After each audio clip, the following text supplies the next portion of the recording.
Hi everyone, super excited to talk to you today about the new Forerunner 970 and 570 today. We're back with another Beyond the Basics video to get you a little bit more familiar with your new Forerunner. Since the 970 and 570 share a lot of the same features, we'll be primarily focusing on the Forerunner 970 today, and we'll be sure to call out any differences on the screen or in the video. So let's get started. All right, to turn on the watch, you're going to want to press and hold the top left button for about 3 to 5 seconds until the Garmin logo appears. Once it goes through the booting process, you're going to be asked to select a language and then pair to a phone.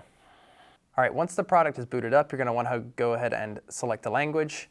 You can press enter with this top right button and then go ahead and say yes to pair your phone. So it really helps to have the Garmin Connect app already downloaded on your phone. All you're going to want to do is scan the QR code and go through the setup process. It's very quick and easy. If you already have a Garmin device, it'll bring through a lot of that other old information. Next, we're going to be asked to set a passcode. This is a relatively new feature we have that essentially makes it so that when you take your watch off the wrist, if anyone was to pick the watch up, they would be prompted to enter a passcode to look at your private health information. So I'm going to say no, my watch never leaves my wrist, as you can see. Next, you're going to be prompted to choose your text size. I'm going to stick with the default setting, and I'm going to select some activities that I want to use frequently. So it's got some preloaded ones for you on here: run, track run, treadmill, for example. I'm going to go in here and add gravel cycling, as well as yoga. There's over 30 activity profiles that you can choose from, and once you've selected the ones you want to frequently use, just go ahead and hit done. All right, I'm going to go over some key hardware differences between the Forerunner 970 and the Forerunner 570. To start, the Forerunner 570 comes in two sizes, both a 47 and a 42 millimeter, whereas the 970 comes in just one size, 47 millimeters. The next difference is in the display type. So all the products have AMOLED displays, but the 970 now comes with a sapphire glass display. We're really excited about that. It's the first time on a Forerunner. Whereas the 570 has a Gorilla Glass display. The 570s have aluminum bezels. The 970 has a titanium bezel. Both products have Gen 5 optical heart rate sensors. Both products have speaker and microphones for convenience to take calls from the wrist when paired with a compatible smartphone. And then the 970 with the pièce de résistance now has a flashlight built in. That covers the big hardware differences between both products. But like I said at the beginning of the video, we're going to cover most of these software features on the 970, and we'll call out any differences or exclusive features that are just for that model. All right, to get started, if you want to change your watch face, which is probably the first thing a lot of people are going to want to do, you just want to press and hold the middle left button, which will bring up a menu. From there, easily just select by touching the display or pressing the top right button to go into your watch face menu. From here, you can add multiple new watch faces, or add new data fields, or refine the existing watch face to look exactly the way that you want it to look. I'm going to leave this watch face stock because I actually think it looks quite nice. Starting at the home screen, you have a couple of options. You can pull down to see your notification window, or scroll up to get into your glances. You're going to see a lot of the fan favorite features like training status and training readiness, as well as HRV status, steps, sleep score, and a multitude of other features that people have come to love.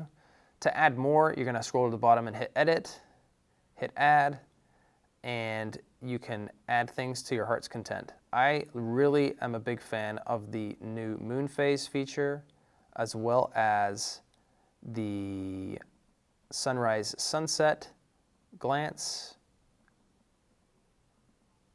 and endurance score. Scroll to the bottom, hit done, and then you can swipe back and see your newly added widgets. For some of you eagle-eyed viewers, you may have seen a couple of our new running performance metrics, running tolerance and running economy. We'll get into those in a little bit more detail later. For now, we're just going to show you how to get through most of the glances and get a little bit more familiar with your watch. For example, we are in the weather glance at the moment, so scrolling down you'll see multiple pages filled with different information from hourly weather forecasts, daily, as well as 12-hour trends and some information about the UV index and dew point. To get back to the glance list, you'll either want to press the back button or swipe out. You can also palm the display to bring you back to the home screen. To get started with an activity, you're going to want to press the top right button. This is going to bring up a app and activity menu. Scrolling down, you'll see a list of apps, and then if you wanted to scroll through a list of activities, you can just go ahead and select activities. Since we're going to primarily be focusing on runners here with the Forerunner, I'm just going to go ahead and click Run. From here, you have a new menu, which launched with the Fenix 8 products, that quickly gives you information about maybe training that you have, so workouts that are preloaded from Garmin Connect, if you wanted to navigate a course or dive into the run settings. So from the run settings, you can set up data screens, set up alerts, like the Eat alert, for example,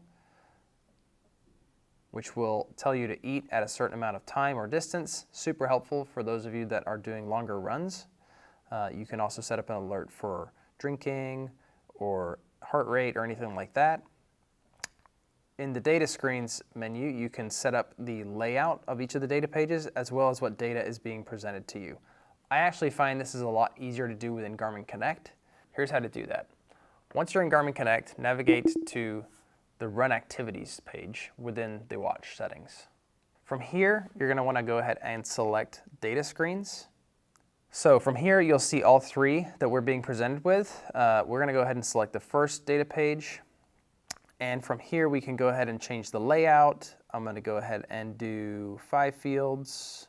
And as you can see, it updated in live time right there. We're going to change the top timer to the heart rate. I would like to see average heart rate at the top.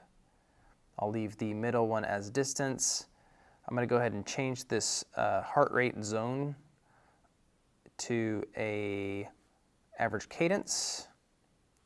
And then at the very bottom, I'm going to want to see my current lap distance so I can see the amount of distance I've covered within this mile, for example, versus the total distance in that second data field.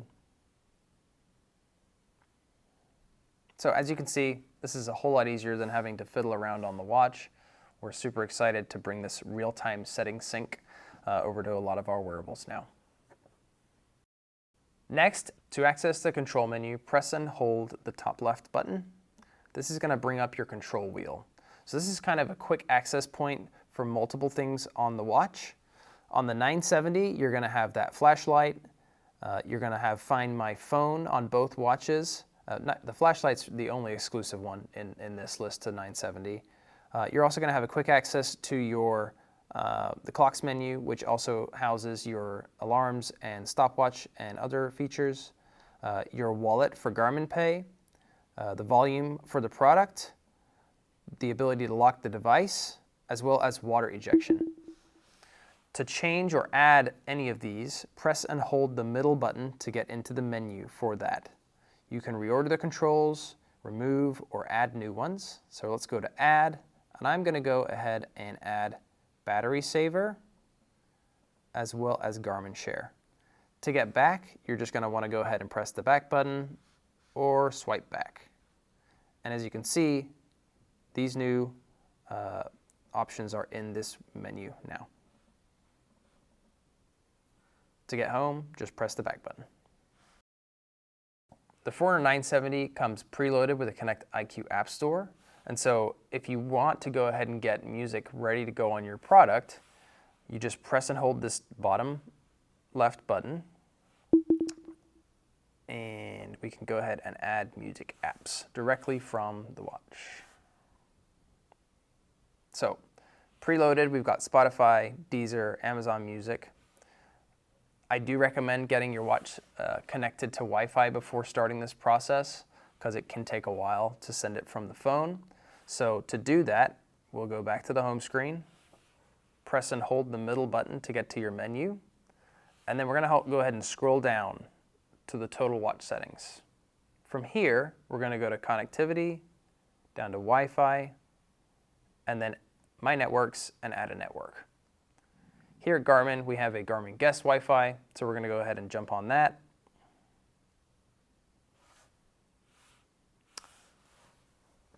Once it's connected, we'll dive back into that music menu and download Spotify. Next, a hallmark feature of the Forerunner 9 series is the fact that the Forerunner 9 series has maps. That's a big difference between the Forerunner and the 970 and the 570. So let's go ahead and take a look at those maps. To get to the map manager, you're going to want to press the top right button, and then you'll see it listed as one of your apps. From here, you can quickly navigate using the app, swiping down to get out of the touch lock. You can scroll around on the display, zoom in and out, and just use the map as you would. The map is also a configurable data page within an activity. So if you wanted to add a map to the run activity, for example, you're going to want to go ahead and select run, and we're going to go back to the run settings. We're going to go back to data screens and scroll down to add new. From here, we're just going to scroll down until we see map. Then select yes, and we're good to go. Yeah, to check that that looks exactly the way you want it to look, you can go ahead and swipe to get out of that menu. And then from here, you can actually swipe directly to the right to get into the data pages. You can swipe again to see your music control, but I'm going to go ahead and swipe down, and there's the map. All right, the next thing you're going to want to do is add a heart rate strap. So to do this, you're going to swipe down from the top and say yes to sensors and accessories, add new, and search. And what this is going to do is search for any nearby sensors that are in pairing mode. This is the new HRM 600 heart rate strap. To start, you're going to want to make sure that this product is in a secure pairing mode. To make sure that it is, it has to be flashing twice. To change the pairing mode, you press the button twice, and you'll see there it flashed 3 times. But we want to be in secure mode, so only flashing twice. So you'll double press that button, and we're back in secure mode. So to start the pairing process, you're going to want to press and hold the button on the HRM 600 until the light flashes purple.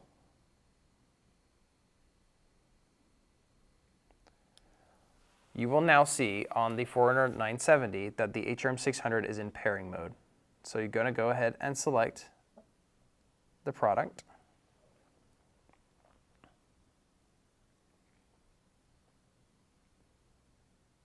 All right, once paired, you'll get that green ring, and you are good to go. Now that you have your HRM 600 and 970 paired, you will have access to a new running performance metric called running economy. This measures how much energy you're using at any given pace to describe how efficient you are as a runner. I've been using my 970 and HRM 600 for a while, so I've already generated a running economy score. It generally takes about 2 weeks to get yours. You're not going to see the running economy metric in real time as you're running, but you will see it trending within that glance month over month. To get back to that glance, we're going to want to go ahead and press the back button to get to the home screen and scroll down. From here, we can jump into the running performance widget and scroll down to running economy. So the number you're being presented with is the amount of oxygen you're consuming in milliliters per kilogram of body weight per kilometer at a certain speed. From here, you can scroll down and see your last 6 months of values. All right, the next thing I want to talk to you about is the new step speed loss feature that comes with the HRM 600. To add this data field, you're going to want to go back to the home screen, go back to your running settings, which again, this can be done on the phone. And we're going to go to data screens, scroll down to the bottom, add new, and I'm going to add the running dynamics screen. From here, I'm going to edit the ground contact time by selecting that one and changing it to step speed loss as a percentage. Step speed loss is a new metric provided by the HRM 600 that measures how much you're slowing down within each step as you run. For more information about this feature or any of the other features described in this video, please visit Garmin.com. Now that we've talked about step speed loss, let's talk about the new running tolerance feature. Really excited about this one. Running tolerance describes the amount of weekly mileage that a runner can sustainably handle before the risks of injury outweigh the potential benefits of that additional training volume. To get to that glance, we were going to want to scroll down and enter the glance. From here, you can see the amount of acute impact load mileage, versus your actual mileage. So my actual 7-day mileage here is 78.3 miles. However, the impact load that I've been seeing on my runs greatly outweighs that actual mileage. And you can see as I scroll down how I've been building my running volume since the beginning of March. So the reason you'll see a discrepancy between the amount of total mileage and acute load impact mileage is because not every mile impacts your body the same way. Running faster paces or running downhill have a more severe impact on the biomechanical load of your body and takes longer to recover from. So these weeks you'll see I have, been running a lot of downhills and a lot of faster miles, but it is increasing my tolerance, as you can see on the graph. So right now, my running tolerance is sitting right around 113 miles of acute impact load per week. So right now, I'm actually in a good spot. If you want to go ahead and learn more about this feature, please visit Garmin.com. We've also made some improvements to the race predictor. To show you this, I'm going to use my primary wearable because I've been training towards some races and they're already preloaded on my personal watch.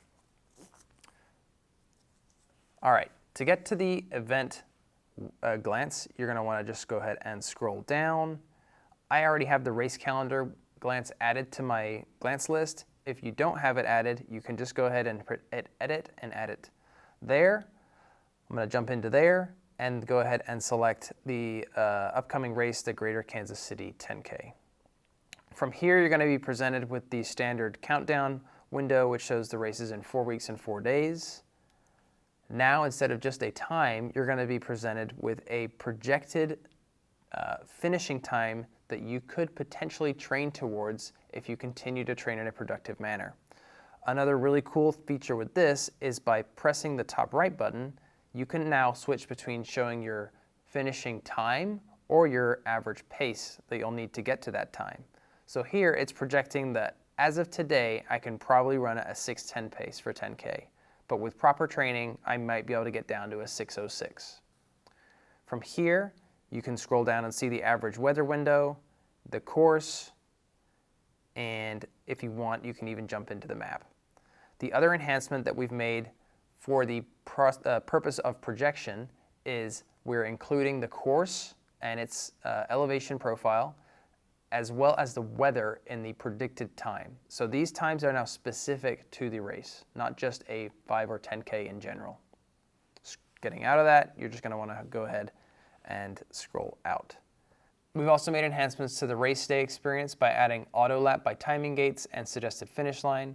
Suggested finish line is going to allow you to trim the activity so that you can finish right on the finishing line if you've ever forgotten to stop your watch at the end of a race. And then auto lap by timing gates is a really cool new feature that allows you to choose between using auto lap by GPS or predefined timing gates that were built into the course so that you're getting a much more accurate breakdown throughout your race of those mile markers. While we're on the topic of racing, we have also added a new Garmin coach specifically for triathlon. So in order to make good use of that, go ahead to the Garmin Connect app and get a race added to your calendar and experience Garmin Coach. A while back, we introduced a feature called Morning Report. It's been hugely popular. So to build on that, we are now introducing Evening Report. This is going to give you a breakdown before you go to sleep of what you can expect for tomorrow and how your day went. To get to that, press and hold the middle left button, scroll to Settings, Notifications, and Evening Report.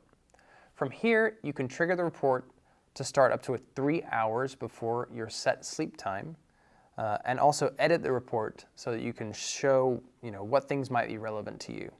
For me, I've got how my day went, which includes things like your step count and your recovery estimate based on any workouts you might have done that day, workouts for tomorrow, weather.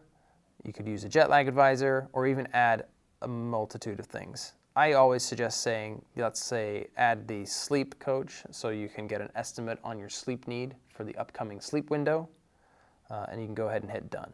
A couple of other important features to mention. The Forerunner 970 is compatible with the Garmin ECG app, as well as the 570 and 970 both being compatible with skin temp. So you're going to be able to see that information within Garmin Connect. Thank you so much for joining us for the Forerunner 570 and 970 Beyond the Basics. If you have any other questions, please visit Garmin.com.